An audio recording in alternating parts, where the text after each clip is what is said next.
Hello friends, सभी को नमस्कार। Welcome back to my YouTube channel. साथियों, आज की इस वीडियो में मैं आपके समक्ष कक्षा 6 विषय गणित की शिक्षण योजना लेकर आया हूँ।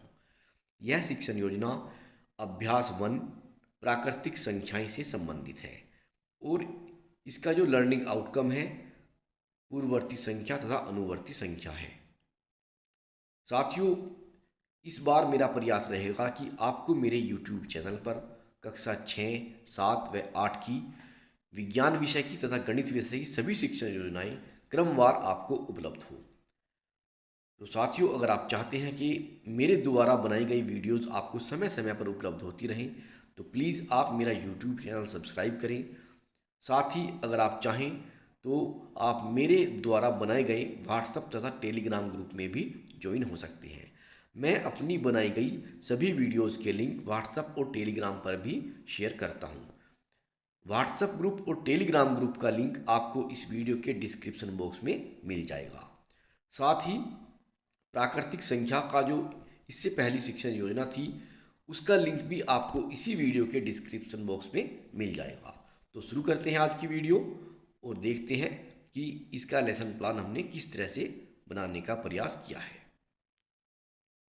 सबसे पहले ऊपर एक कॉलम बनाएंगे, इसमें दिनांक, कक्षा, विषय और समय लिख देंगे। कक्षा 6 गणित, समय 40 मिनट हुआ और इसका लर्निंग आउटकम हमने लिखा है कि बच्चे पूर्ववर्ती संख्या तथा अनुवर्ती संख्या जानते हैं। प्रकरण है पूर्ववर्ती संख्या तथा अनुवर्ती संख्या। सीखने सिखाने की आवश्यक सामग्री होगी पाठ्य पुस्तक, दीक्षा ऐप, चौक, ब्लैक बोर्ड इत्यादि। आप चार्ट पेपर भी इसमें रख सकते हैं। सीखने सिखाने की प्रक्रिया जो नंबर 4 का हमारा इसमें हेडिंग है, इसमें 4 कॉलम बनाएंगे हम, क्रम संख्या, चरण, समय और आकलन। इसमें सबसे पहला स्टेप आता है शिक्षण के प्रारंभ में। क्योंकि बच्चे प्राकृतिक संख्याओं के विषय में जानते हैं, हमने उनको पहले ही पढ़ा दिया है, अतः हम बच्चों से पूछेंगे कि बच्चों बताओ एक के बाद क्या आता है। तो बच्चे आसानी से बता देंगे कि सर एक के बाद 2 आता है।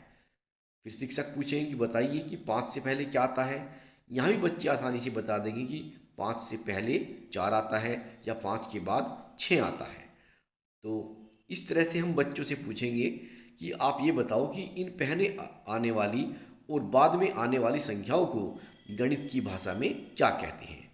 तो यहाँ पर बच्चे निरुत्तर हो जाएंगे, उनको पता ही नहीं कि गणित की भाषा में हम बाद में आने वाली संख्याओं को और पहले आने वाली संख्याओं को क्या कहते हैं। तो यहाँ पर हम बच्चों को बताएंगे कि बच्चों आज हम पूर्ववर्ती व अनुवर्ती संख्याओं के विषय में पढ़ेंगे। इसके बाद हमारा अगला हेडिंग आता है शिक्षण के दौरान। इसका समय होगा 25 मिनट और आकलन का तरीका होगा बातचीत और अवलोकन। शिक्षक बोर्ड पर लिखेंगे कि 1 + 1 = 2, 2 + 1 = 3।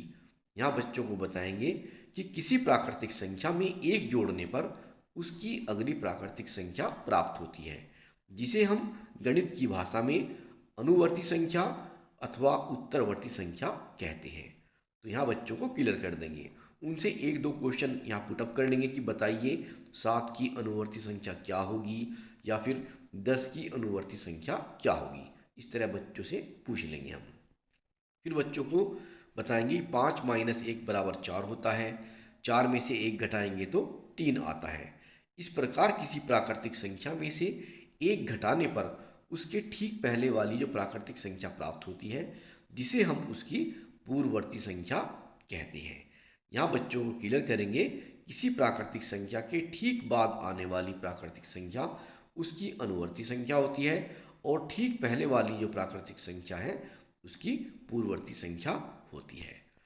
तो यहाँ बच्चों से हम कुछ क्वेश्चन पुटअप करेंगे जो कि बच्चों बताओ पूर्ववर्ती संख्या कौन सी होती है और अनुवर्ती संख्या किसे कहते हैं। कुछ संख्या बताकर हम उनकी पूर्ववर्ती संख्या और अनुवर्ती संख्या उनसे जानने का प्रयास करेंगे। इसके बाद अगला हेडिंग आता है शिक्षण के बाद में। शिक्षक बोर्ड पर प्रश्न लिखेंगे कि 25 की पूर्ववर्ती प्राकृतिक संख्या लिखो, 40 की अनुवर्ती संख्या लिखो, 475 की पूर्ववर्ती संख्या लिखो। यहाँ पर आप अपने आप से भी क्वेश्चन कुछ और भी लिख सकते हैं। यहाँ समय 10 मिनट का होगा और यहाँ पर जो आकलन का तरीका है वो अवलोकन होगा। फिर आ जाता है हमारा गृह कार्य। हम पाठ्य पुस्तक में से दिए गए कोई से 2 आसान प्रश्न बच्चों को घर पर करने के लिए देंगे। तो साथियों, ये थी शिक्षण योजना पूर्ववर्ती संख्या और अनुवर्ती संख्या की। साथियों, अगर मेरे द्वारा बनाई गई शिक्षण योजना में आपको कोई कमी नज़र आती है तो प्लीज़ आपसे निवेदन है कि आप कमेंट बॉक्स में आकर ज़रूर बताएं, ताकि मैं उनको जो कमी है उसको दूर करने का प्रयास कर सकूं। मिलते हैं आपसे बहुत जल्द अगली वीडियो में। तब तक के लिए नमस्कार। Have a nice day.